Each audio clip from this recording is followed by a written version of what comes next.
So that's been a lot of what my life has been about. And so to have the opportunity to introduce Karen Araujo today, it's a special treat because Karen really embodies so many of the qualities that I strive for. And Karen has been working for social justice. She has been working for respect for all people. She herself embodies that respect. And she's also someone who has learned how to step up to leadership. She has been someone who for many, many years was content, in fact, preferred to be just one step or two behind, to be the helper. And she has been learning, despite all the messages to women in the past that that's where we should be. She has been learning to take stock of her abilities and to weigh when and whether those are appropriate to step up to be in the front. And I really appreciate that journey on her part and really admire her evolution and her willingness to be honest with herself and to really look at the opportunities to grow into herself and into greater roles.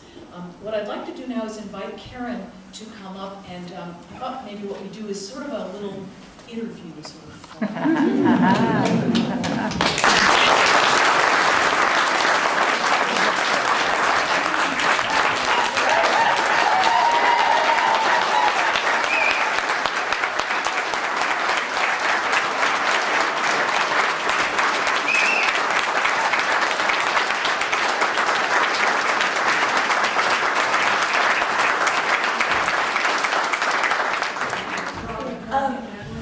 It's really interesting because for many years I had this part of my identity when people would talk about, you know, being the last one to be picked for a team. I had part of that, oh yeah, that was me too, standing there getting picked last for the team.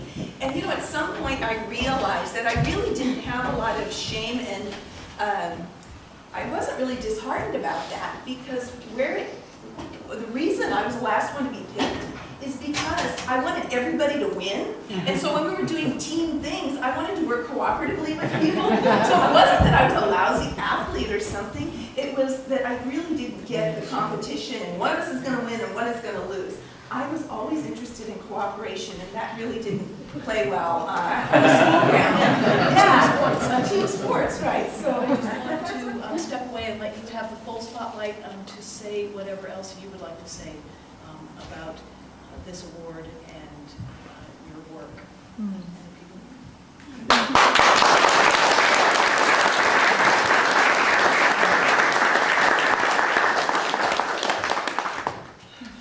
Well, Patty offered me the option of making a speech, and I decided that I would just see what felt alive in the moment. I believe there won't be much of a speech. And I have some things to share with you.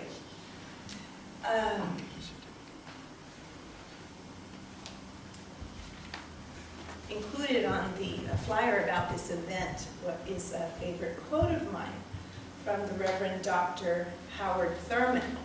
Don't ask what the world needs. Ask what makes you come alive and go do it. Because what the world needs is people who have come alive. I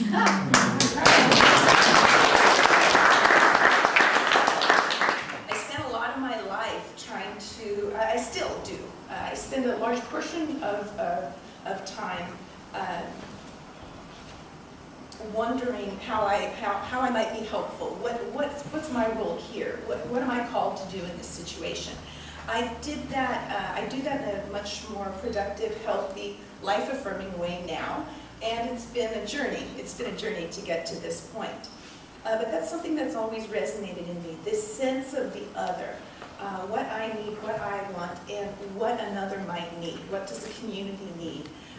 And I have lived my most joyful years when I followed Reverend Thurman's words and really thought, what makes me come alive?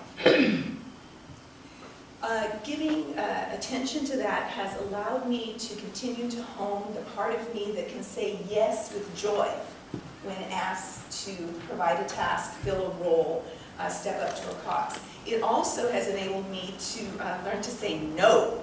I highly recommend it. Let's all say it together. 1, 2, 3, and then I want a big no. 1, 2, 3. No! See, we can all do it. And that's joyful too. There's laughter after a no. So I say that that's healthy for the movement as well. And what is the movement? When I say the movement, I mean the cause, the many causes under the umbrella of lifting and raising and holding up human beings. In every moment, remembering our humanity. I quit a job, a very illogical move, after 15 years, a good job with good benefits, when I was told by my executive that I was going to have to, quote, forget we're human beings because it's just business. You're just going to have to forget we're human beings because it's just business. I'll tell you the details another time, what was going on. I said, I can't forget we're human beings. I can play hotel. I can do this role and bring joy to people's lives through travel and business, the conferences, but I can't forget we're human beings. I gave my 2 weeks notice the next day. And then the day after that, my side job that was gonna be my little buffer for a few months fell through. I was told, oh, you have a group canceled, don't need you anymore. So the logical thing would have been to rescind my notice, and I didn't. I made another choice. Good and bad on that, but mostly I'm so happy I did that.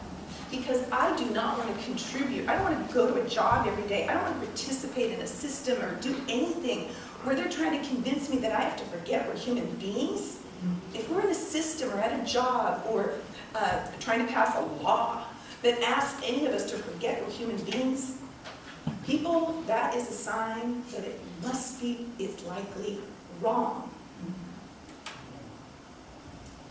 I've been guided by my conscience a lot in my life. That feeling, that niggling that we all feel when we just have that gut feeling of when something's right and wrong. Most difficult to listen to, in my case, when something is personally beneficial to me, and yet I'm aware of the rings that ripple out and affect other people. I can't walk away from that. I choose to in some ways. We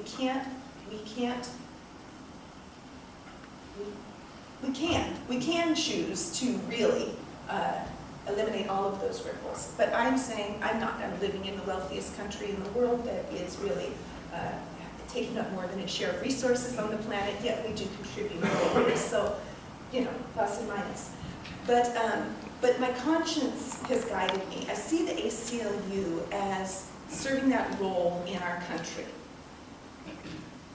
We have said we profess certain things, we hold certain beliefs, and then when something happens and we're not living up to those beliefs, and we're doing things out of fear, we're treating people, U.S. citizens and others, in immoral ways. I see the ACLU as so beneficial because that conscience that is the ACLU will step up and say, but wait a minute, this is who we've said we are.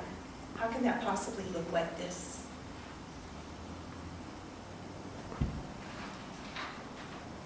I'm very grateful for the ACLU. I'm very grateful for this award. I'm very, very grateful for all the faces out here, people I've walked side by side with, hand in hand, and I'm humbled and delighted to have this recognition. I feel inspired. I've taken a step away for several reasons. I've taken a step away this year, and I feel very inspired to reconnect more deeply, reconnect anew with the community. So thank you for that. I want to offer appreciation to those of you I've worked with, doing great things with equality, Monterey Peninsula and Salinas, here at the Unitarian Universalist Church, through the Peace Coalition and the Peace Center, my sisters in Break Free for Women,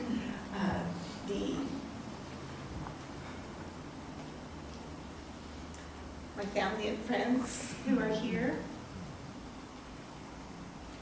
and also all of those who came before us, who when the election did not go their way, when the needs placed on their life were telling them, you don't have time to do this, we don't have time to fight another battle, or I'm just exhausted, I can't do this anymore.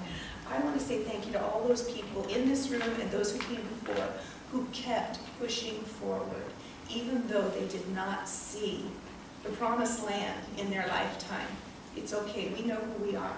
We know what we need to do in this lifetime.